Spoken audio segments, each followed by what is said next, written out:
दोस्तों, इस कहानी में किसी भी कैरेक्टर को नाम नहीं दे रखा है, तो हम भी नहीं देंगे। कहानी शुरू होती है और हमें एक अजीबोगरीब फैमिली दिखाई जाती है जिसमें थे मॉम, डैड और उनके 3 बच्चे, जिनमें 2 लड़कियां और एक लड़का था। ये अजीब परिवार आबादी से बहुत दूर रहता था, मतलब बिल्कुल ही सुनसान जगह पर। और इन लोगों ने अपने घर के चारों तरफ ऊंची ऊंची दीवारें बांध रखी थी ताकि इन्हें बाहर का कुछ भी पता ना चल सके। साथ ही इनके परिवार के कुछ अजीब नियम थे, जैसे कि माँ बाप अपने बच्चों को बाहर नहीं जाने देते और तो और ये लोग अपने बच्चों को घर पर ही पढ़ाते थे। साथ ही इन्होंने अपने बच्चों को ये भी बता रखा था कि दुनिया का सबसे खतरनाक जानवर बिल्ली है, इसलिए जब भी तुम बिल्ली को देखो तो तुम्हारी गांड फटनी चाहिए। फिर हम देखते हैं कि तीनों बच्चे एक रिकॉर्डिंग सुन रहे होते हैं जो कि इनकी माँ ने इन्हें सिखाने के लिए रिकॉर्ड की थी। वहीं दूसरी तरफ हम इन सबके डैड को देखते हैं जो कि एक फैक्ट्री में काम करता है। फिर वो अपनी ही फैक्ट्री की सिक्योरिटी गार्ड को अपनी कार में बिठाकर घर लाते हैं। उन्होंने सिक्योरिटी गार्ड की आंखों पर पट्टी बांध रखी थी ताकि उसे ये पता न पड़े कि ये लोग रहते कहाँ पर हैं। अब डैड यहाँ पर सिक्योरिटी गार्ड को घर इसलिए लाए हैं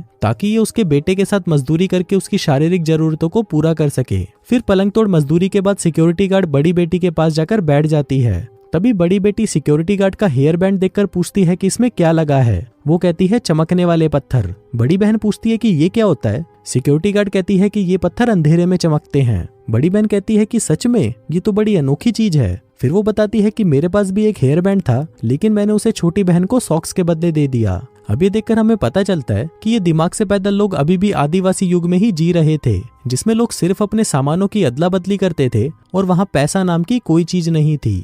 फिर डैड पूरी फैमिली को इकट्ठा करके उनकी वीडियो बनाते हैं। छोटी बहन कहती है कि मुझे भी सिक्योरिटी गार्ड के साथ बैठकर वीडियो बनानी है। जिसके बाद उनका बाप इन सबकी वीडियो रिकॉर्ड करके अपने पास रख लेता है। फिर बाप सिक्योरिटी गार्ड को उसके बेटे के साथ मजदूरी करने के लिए पैसे देता है और उसकी आंखों पर पट्टी बांधकर उसे वापस छोड़ देता है। अब रात होती है तो सभी लोग डिनर के लिए तैयार होने लगते हैं, क्योंकि ये भी उनके घर का एक रूल ही था। फिर बड़ा बेटा अपने जूते पॉलिश करके और अच्छे कपड़े पहनकर तैयार हो जाता है। वहीं दूसरी तरफ दोनों बहनें भी स्कर्ट के ऊपर शर्ट पहनकर डिनर के लिए अच्छे से तैयार हो जाती हैं। फिर डिनर के दौरान हमें पता चलता है कि जिस भी बच्चे ने पूरे दिन सबसे अच्छा बर्ताव किया था उसे इनाम दिया जाएगा, और इनाम के तौर पर और कुछ नहीं बल्कि उन्हें बच्चों वाले स्टिकर दिए जाते हैं। और जिस बच्चे के पास सबसे ज्यादा स्टिकर होंगे उस रात घर में उसी बच्चे की चलेगी, मतलब वो अपने लिए रशियन तक की भी मांग कर सकता है। तभी छोटी बहन अपनी मॉम से फोन मांगती है तो उसकी मॉम उसे नमकदानी उठाकर देती है, जिसका मतलब था कि ये चूतिए लोग नमकदानी को फोन कहते थे।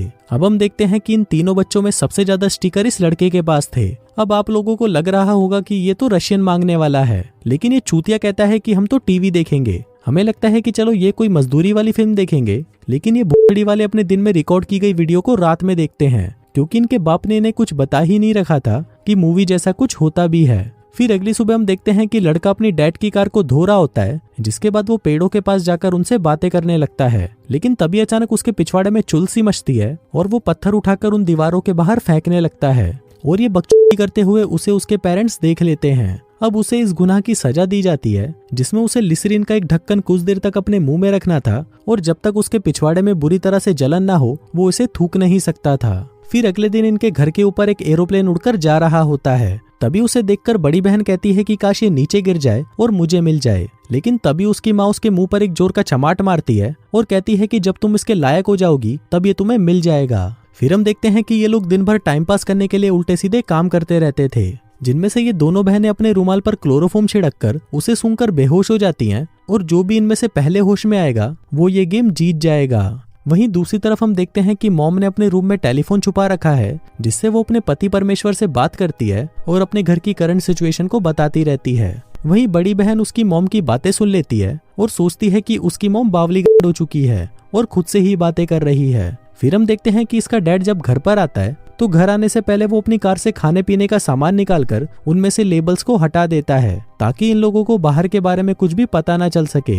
साथ ही इनके मॉम डैड ने इन लोगों को ये भी बता रखा था कि तुम लोगों का एक और भाई था जो एक दिन इन दीवारों से बाहर चला गया और अब वो इस दुनिया में नहीं है। अब इनका बाप इन्हें ये सब इसलिए बताता है ताकि ये लोग कभी भी घर से बाहर जाने की सोच भी ना सकें।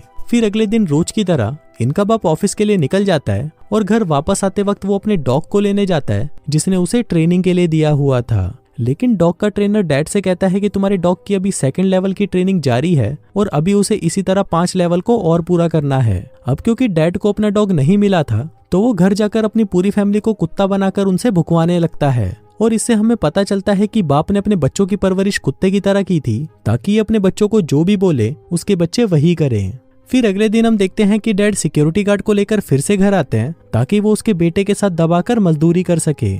लेकिन इस बार वो सिक्योरिटी गार्ड उस लड़के को अपना कीबोर्ड चाटने को कहती है, लेकिन लड़का ये पाप करने से मना कर देता है। जिसके बाद सिक्योरिटी गार्ड बड़ी बहन के पास जाती है और उससे पूछती है कि क्या तुम्हें ये हेयर बैंड चाहिए जिसमें ये चमकीले पत्थर लगे हैं। बड़ी बहन कहती है कि हाँ मुझे चाहिए। सिक्योरिटी गार्ड कहती है तो तुम्हें इसके बदले मुझे भी कुछ देना होगा। बड़ी बहन कहती है कि क्या देना होगा। सिक्योरिटी गार्ड कहती है कि इसके बदले तुम्हें मेरा कीबोर्ड चाटना होगा। अब क्योंकि बड़ी बहन को वो हेयर बैंड चाहिए ही था इसलिए वो दबाकर उसके गुलाबी कीबोर्ड को चाटने लगती है। अब कीबोर्ड चाटने के बाद बड़ी बहन को लगता है कि शायद सिक्योरिटी गार्ड को इससे बहुत मजा आया होगा, इसलिए अब वो भी अपना कीबोर्ड चटवाना चाहती थी। तभी बड़ी बहन छोटी बहन से कहती है कि क्या तुम्हें ये हेयर बैंड चाहिए। छोटी बहन कहती है कि हाँ मुझे ये चाहिए। बड़ी बहन कहती है तो इसके बदले तुम्हें मेरा कीबोर्ड चाटना होगा। अब छोटी बहन सबसे पहले उसका कंधा चाटती है क्योंकि बड़ी बहन को ये पता नहीं था कि कहाँ चटवाने में ज्यादा मजा आता है। इसके बाद बड़ा भाई बाहर अपने एरोप्लेन के साथ खेल रहा था कि तभी वहाँ पर बड़ी बहन आती है और कहती है कि ये एरोप्लेन मेरा है, ये मुझे दे दो।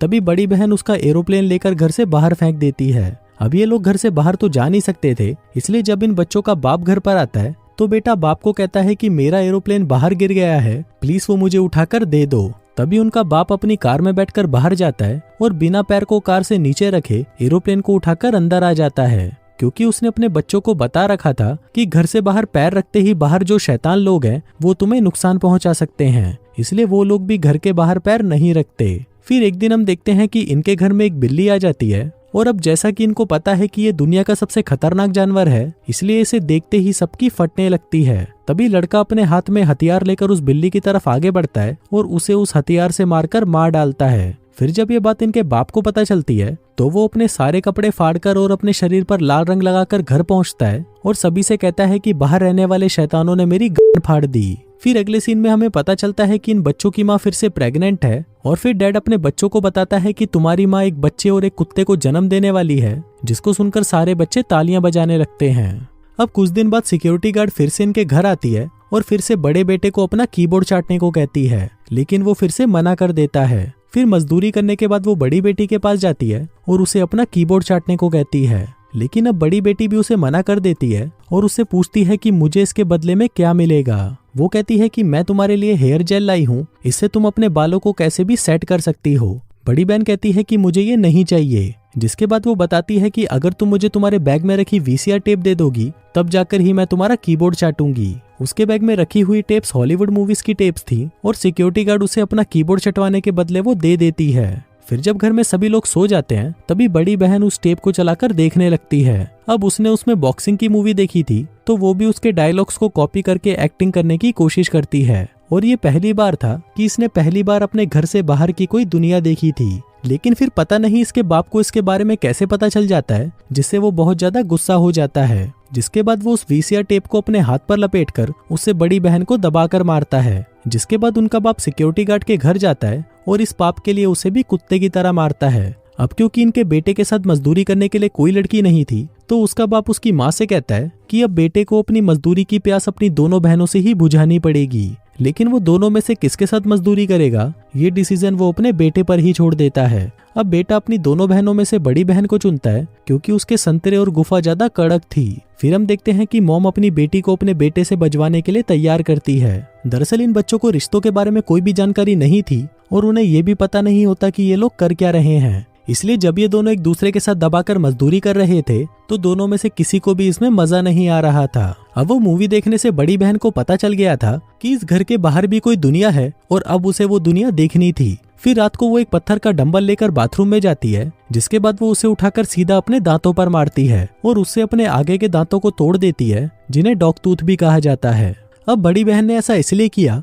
क्योंकि उनके पेरेंट्स ने उन्हें बता रखा था कि जब तक तुम्हारे डॉग टूथ ना टूट जाए तब तक तुम इस घर के बाहर नहीं जा सकते। और डॉग टूथ इतने मजबूत होते हैं कि वो सिर्फ बुढ़ापे में ही टूटते हैं। इसलिए बड़ी बेटी अपने डॉग टूथ को खुद ही तोड़ देती है, जिसके बाद वो अपने डैड की कार की डिक्की में जाकर छुप जाती है, क्योंकि उसे पता था कि बाहर की जमीन पर वो कदम नहीं रख सकती। इसलिए वो कार की डिक्की में जाकर छुप गई। इसके बाद जब उसके बाप को पता चलता है कि उसकी जवान बेटी घर से भाग गई है तो वो सभी लोग उसे घर के बाहर ढूंढने लगते हैं। लेकिन अब कोई भी उसका नाम नहीं जानता था, क्योंकि इन भूत वालों ने उसका कोई नाम ही नहीं रखा था। इसलिए वो सभी उसे भौंक कर बुलाने लगते हैं, लेकिन उन्हें उसके बारे में कुछ पता नहीं चलता। जिसके बाद कई घंटों तक ऐसे ही भौंकने के बाद वो सभी वापस घर के अंदर आ जाते हैं। अगले दिन डैड अपनी कार को लेकर अपने ऑफिस की तरफ निकल जाता है, जिसकी डिक्की में अभी भी उसकी बड़ी बेटी छुपी हुई थी। और इसी के साथ ही ये कहानी यहीं खत्म हो जाती है। दोस्तों, आपको ये फिल्म एकदम चूतिया लग रही होगी, लेकिन इस फिल्म ने अपने पीछे अवार्ड्स की लाइन लगा दी थी और इसके साथ ही इसे ऑस्कर के लिए भी नॉमिनेट किया गया था। बाकी दोस्तों, आपको वीडियो कैसी लगी